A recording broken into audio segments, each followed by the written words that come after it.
Hey, I'm David Duran, and this is How Many, your favorite counting show. Last time we had Us in the show from 2019, directed by Jordan Peele and starring Lupita Nyong'o. Click up here in case you didn't watch it, or even if you did. I don't know. Who am I to tell you what to do or not? Today is the turn for the witch, or the Vivitch. Oh, that title seriously gives it a very folk-tale-ish looking. From 2015, directed by Robert Eggers. This movie is very special because it takes a lot of its dialogue from writings from the 17th century, which makes the whole thing more interesting, but definitely harder to understand. And the deep voice of Ralph Ineson certainly doesn't help.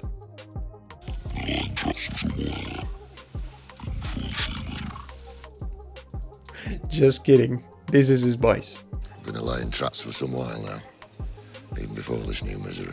So it may not be a bad idea to use subtitles. Despite of being a horror movie, a genre famous for underdeveloping their characters, this film has a lot of drama, I'm guessing even more than horror elements. But it's that drama what highlights the horrors to come. This is the part when we all realize about the importance of a good script and not just, killings. That's why today we're counting how many dramatic moments this movie had. I'm sure there were plenty. Let's see. Our story takes place in 1630, New England. After some kind of religious problem, the father of a family chooses to leave the colony they live in. This starts our account. What a beautiful shot!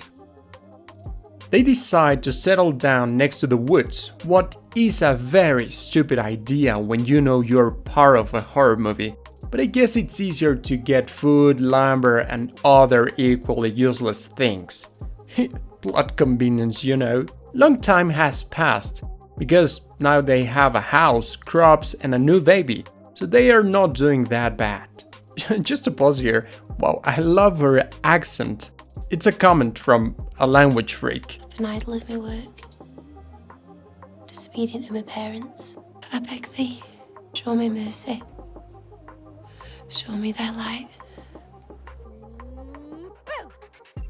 Thomasin is playing peekaboo when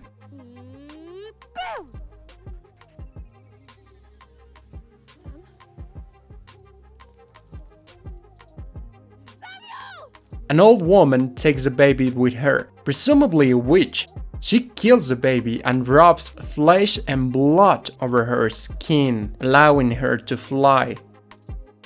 I'm not sure about the time here, so I guess a few days have passed. Caleb wakes up and peeks at his sleeping sister. What? She seems to be having a bad dream, so he wakes her up, but their mother crying makes Caleb think it's better if Thomasin goes back to sleep. Caleb meets with his father, who says they'll stop looking for the baby, as it is most likely dead by now. They plan to go into the woods instead to hunt something.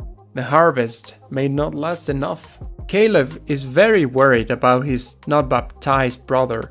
Is he an L? Caleb, If I die this day, what is this? I ought evil in my heart. My sins are not pardoned. All those are very legitimate questions. Religion is a big part of their lives. In this point, Caleb learns his father traded his mother's silver cup for some traps, but that's a secret. Probably not a good idea to have secrets here. They find a rabbit with the most devilish look I've ever seen. Seriously, that thing is 2 steps away from being cast as a xenomorph. Back in the house, these kids are so freaking annoying! And what's with the song they're singing?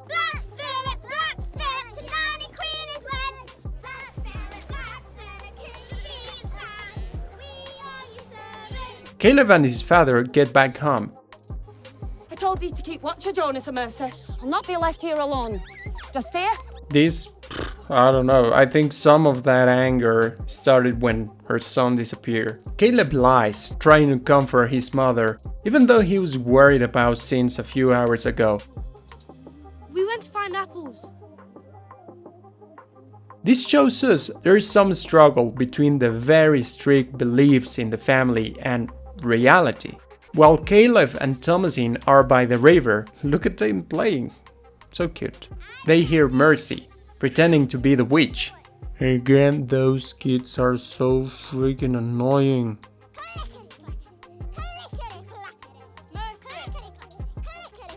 Clickety clackety, clickety clackety.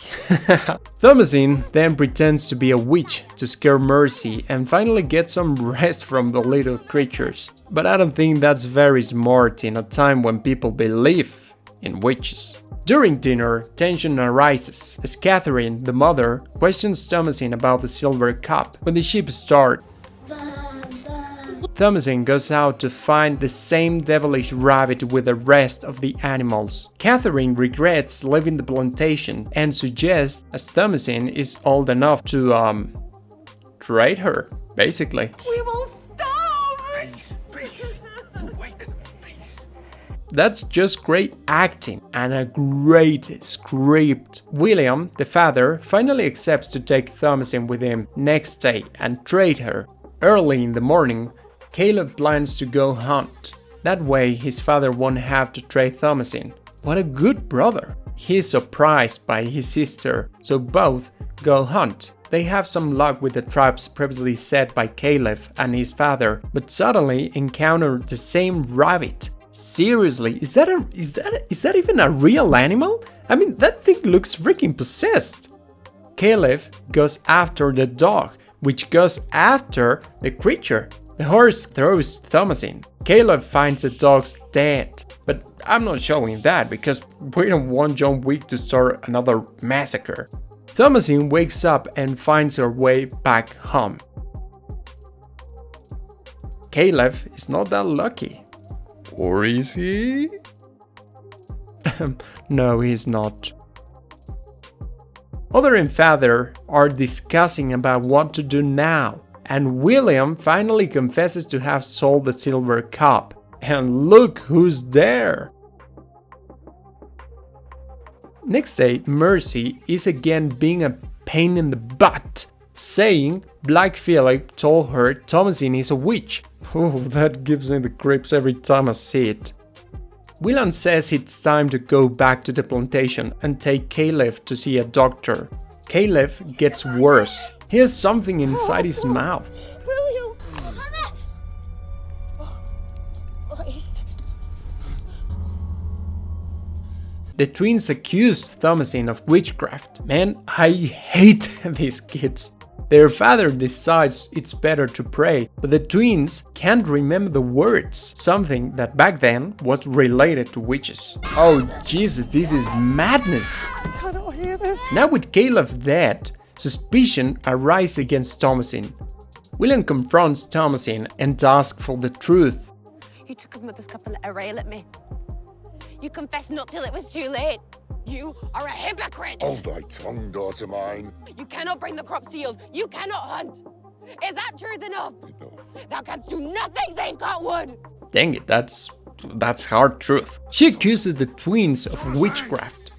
William discusses with Catherine, and this is too intense. Fetch the billow, and I will dash his skull!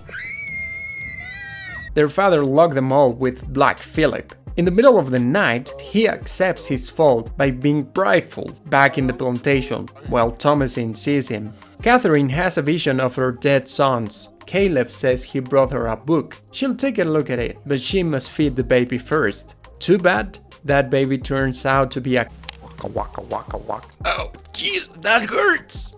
In the barn, the witch appears and kills the twins.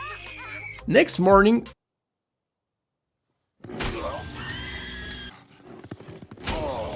Black Phillip kills the father. Thomasin is attacked by her mother. And wow, I didn't remember this movie was this extreme.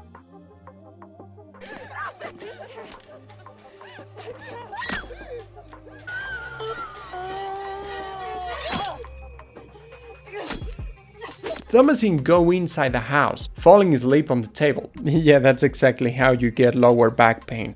She wakes up later, just to find a talking goat. What dost thou want? Now in human shape, it seems. The creature tells her to undress and sign a book, promising basically everything. Thomasin then walks into the woods, finding witches in the middle of a ritual. What I can't show because, you know, they are nude and YouTube policies. She joins them and all start flying. That was awesome. And the story is amazing. And I'm sure our count is too. Let's see.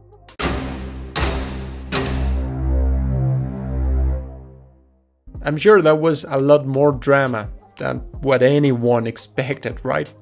Well, that's it for today. But next week we'll have Hereditary from 2018, directed by Ari Aster and starring an unbelievable performance by Toni Collette. This is one of my favorite horror movies, honestly. Don't forget to like, share and subscribe. I'm David Duran. Have a good day. Bye.